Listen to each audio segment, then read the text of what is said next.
Casey's with Hangold Capital Management and talking investing, as we do. Different ways to do that, Casey, and you point out Warren Buffett is one of those with a reputation of buying what he considers to be good companies and holding them for long periods of time.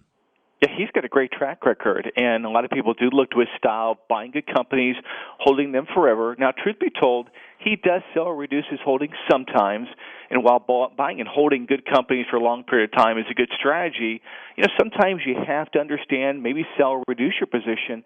The sell strategy, that's the one investors struggle the most with. Yeah.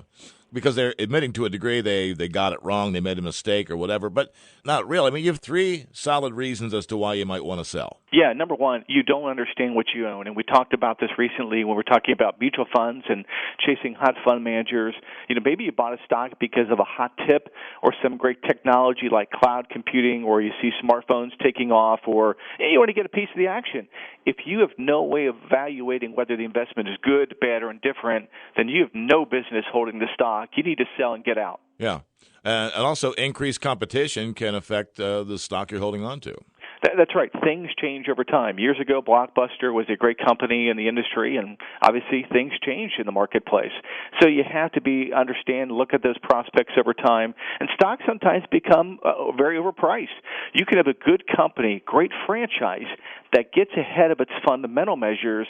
So when you look at companies' profits, the value of its assets, and we have experienced this at times. The tech bubble is a perfect example. A stock may be performing well, but at some point the party may end.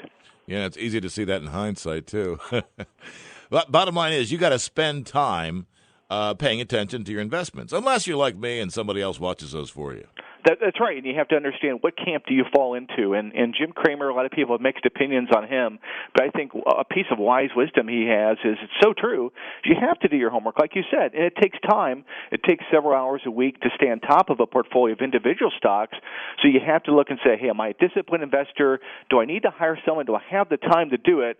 It still doesn't replace the fact that if you hire somebody, you still need to invest time in your investment plan and make sure that you're following those directions.